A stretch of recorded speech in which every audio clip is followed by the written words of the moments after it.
Baik, pemirsa Anda kembali di Break News TV One dan kami akan langsung ajak Anda bergabung bersama dengan Menteri Kesehatan Pak Budi Gunadi Sadikin sudah bergabung bersama kami langsung dari Cianjur. Pak Budi, selamat pagi.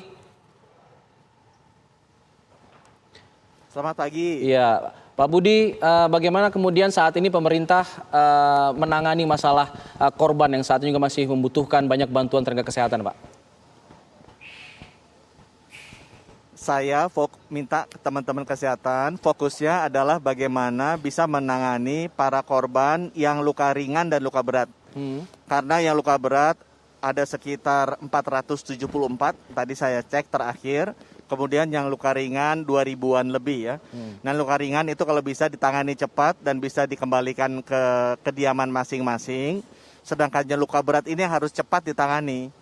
Dari yang 474 ini saya lihat tadi 70 sudah dirujuk ke rumah sakit di kota terdekat karena harus operasi sebagian besar dari mereka ya. Jadi ada yang ke Bogor, ada yang ke Sukabumi, ada yang juga ke Cipanas, ada yang juga ke Bandung. Nah, sisanya masih ada sekitar 340-an yang harus segera ditangani di lokasi. Jadi saya lihat juga gimana kesiapan dari ruang operasinya. Karena tim dokter bedah, dokter ortopedi yang sangat dibutuhkan sudah berdatangan. Jadi saya lihat sudah bisa sekitar 7-8 tim yang bisa melakukan operasi. Karena kalau bencana seperti ini kan biasanya banyak yang luka-lukanya patah tulang atau kepalanya kena gitu ya. Itu harus segera dioperasi. Nah, sekarang kita lihat kesiapan ruang operasinya. Tadi saya lihat di Rumah Sakit Bayangkara paling bagus ada 1, bisa tambah jadi 2. Rumah Sakit Hafiz tadi saya lihat bisa 2 ya ruang operasinya. Paling banyak di Rumah Sakit Sayang itu ada Rumah Sakit RSUD Sayang. Ada 8, mungkin kita bisa pakai 6. Kalau masing-masing bisa 10 per hari gitu ya.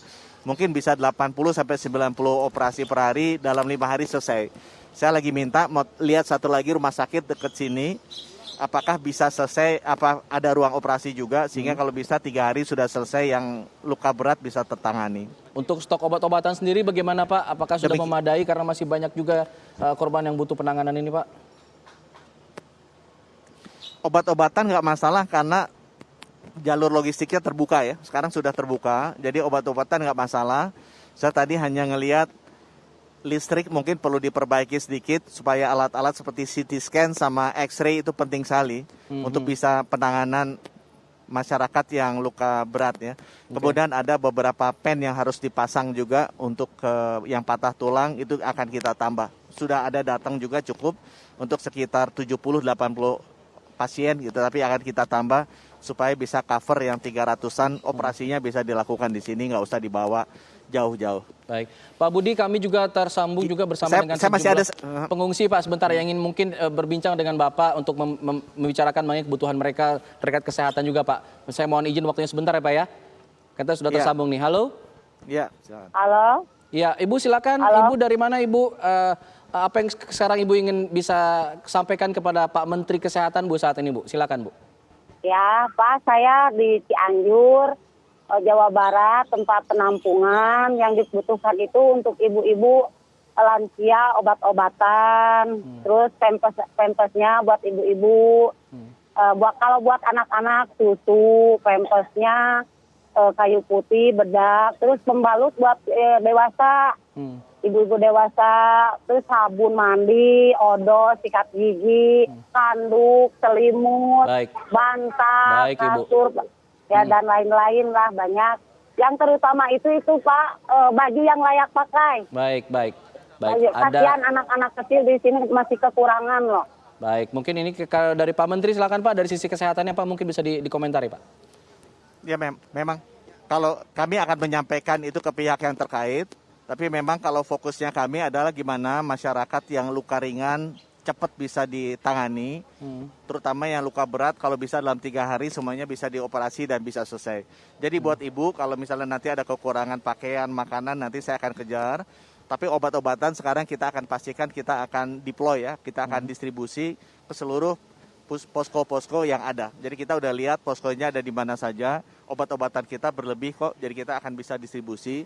Nah sekarang fokus utama kami adalah bagaimana bisa menangani yang 474 ini yang luka berat bisa kita tangani dengan cepat. Saya mohon izin karena masih ada satu rumah sakit lagi di Cimacan yang saya mau tengok untuk melihat kesiapannya agar bisa melayani masyarakat di sekitarnya yang kena luka berat. Baik, Jadi terima kasih ya. Jangan putus asa, sehat selalu, pasti kita bisa mengatasi masalah ini Pak, bersama. maaf, Terima kasih. ibu hamil, Pak. Maaf, Pak.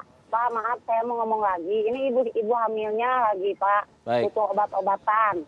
Karena dia kekurangan vitamin. Terus agak ada stres gitu, Pak. Jadi tolong ibu-ibu hamilnya diutamakan secepat mungkin, Pak. Siap. Karena Ibu di sini hamil, semua sangat membutuhkan. ibu hamil kita kirimin obat-obatannya, kita kirimin. Ya, Ya. betul Bu. Makasih, Ibu Pak. hamil kita Pokoknya take care. saya Malah tunggu sama saya Pak udah lihat Menteri secepatnya. melahirkan juga berapa banyak itu di sini. Baik.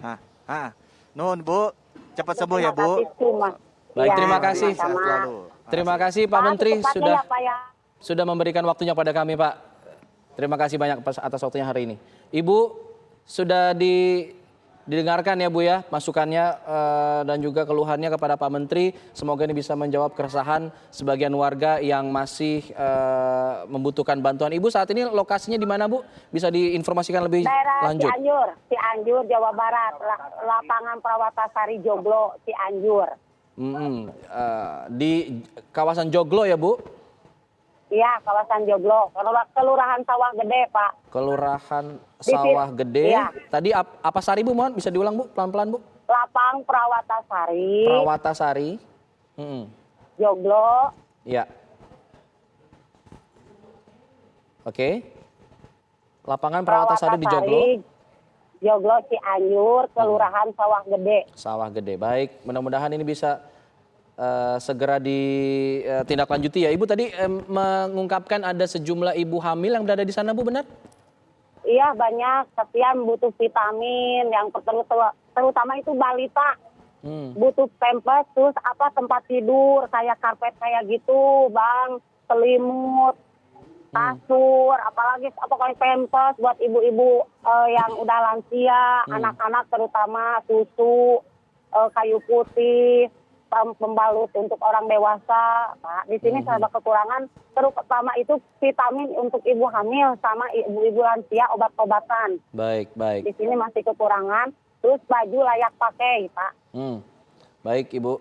Ada ibu hamil, ada lansia dan anak-anak yang memerlukan bantuan pampers dan vitamin dan lain sebagainya Ibu ya. Tadi sudah kami catat, mudah-mudahan ini juga didengar oleh pihak Kementerian Kesehatan yang tadi sudah menjanjikan kepada Ibu ya Bu ya. Sejauh ini yang Ibu lihat di sana sudah ada petugas mungkin dari BPBD atau BNPB atau dari pemerintah kabupaten setempat Bu?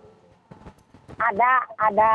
Cuman ya nggak lama, sebentar, paling keliling ke satu tenda langsung pergi lagi, karena kan di sini di Cianjur itu banyak yang terkena dampaknya juga gitu. Ada BPD, ada malam juga ada, biasa ada yang keliling gitu di rolling, Pak. Seberapa sering petugas-petugas ini mendata Ibu atau memenuhi kebutuhan para pengungsi di sana Bu?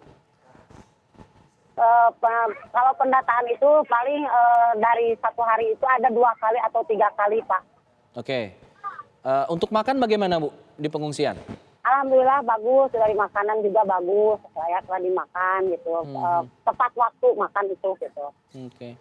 Kondisi rumah Ibu bagaimana Bu? Dan keluarga sehat-sehat semua atau seperti apa? Alhamdulillah sehat-sehat. Cuman saudara sama tetangga rumahnya banyak yang ambruk, Pak.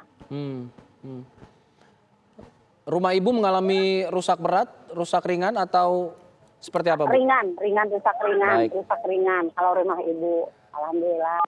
Oke. Tapi itu tetangga sama saudara-saudara yang kasihan ambruk semua sampai nggak bisa itu. Pokoknya minta bantuan aja lah, Pak. Pokoknya sangat memerlukan bantuan banget, itu mah benar-benar bantuannya ditunggu gitu.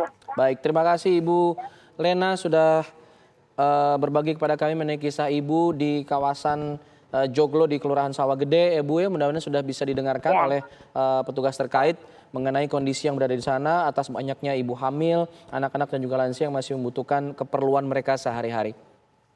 Selamat pagi Ibu, terima kasih. Pemirsa, kita lanjutkan lagi ini mengenai ribuan warga korban gempa di Cianjur yang saat ini memang masih berada di pengungsian. Seperti Ibu Lena tadi, para pengungsi yang berada di lapangan Perawatasari terlihat mengantri panjang seperti ini hanya untuk mendapatkan sarapan dari dapur umum yang disediakan oleh TNI. Warga mendapat sarapan berupa nasi bungkus dan juga minuman, setidaknya untuk mengisi perut mereka di tengah kesusahan saat ini. Dapur umum TNI menyiapkan makanan 3 kali sehari bagi para pengungsi korban gempa.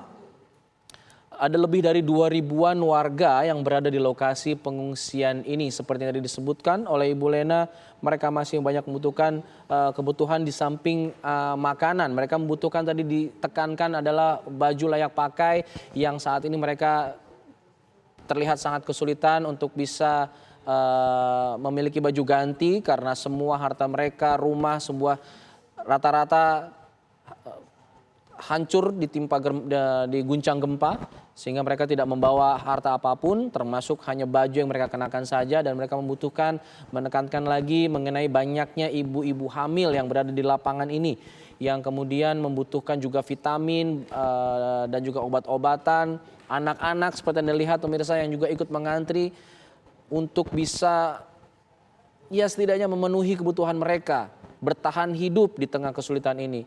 Tentunya ini menjadi perhatian semua pihak untuk bisa memberikan bantuannya kepada mereka yang membutuhkan saat ini. Tadi sudah disampaikan dan keluhannya juga sudah didengarkan oleh Menteri Kesehatan Pak Budi Gunadisadikin yang juga terus berkeliling ke setiap rumah sakit. Tadi disebutkan juga ada 474 korban berat yang membutuhkan operasi dalam waktu dekat. Baru ada 70 orang yang dirujuk ke sejumlah rumah sakit karena memang butuh penanganan yang lebih cepat.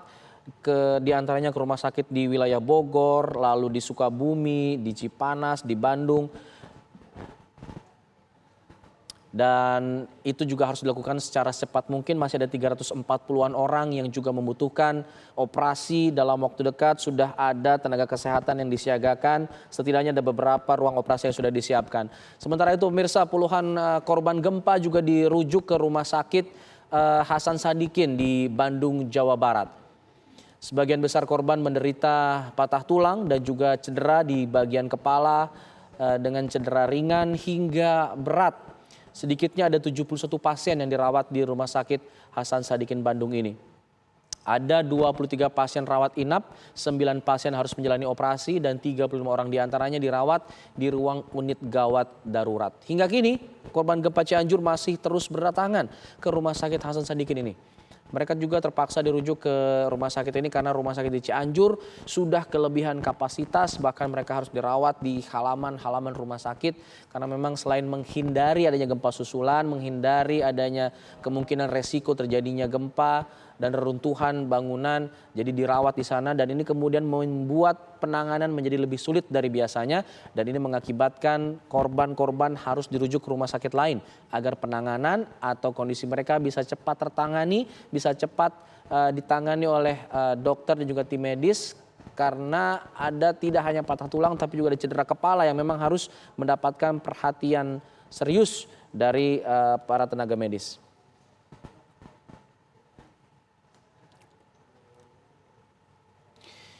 Breaking news mengenai gempa di Cianjur masih akan kembali kami lanjutkan pemirsa. Selepas jeda tetaplah bersama kami di Breaking News TV One.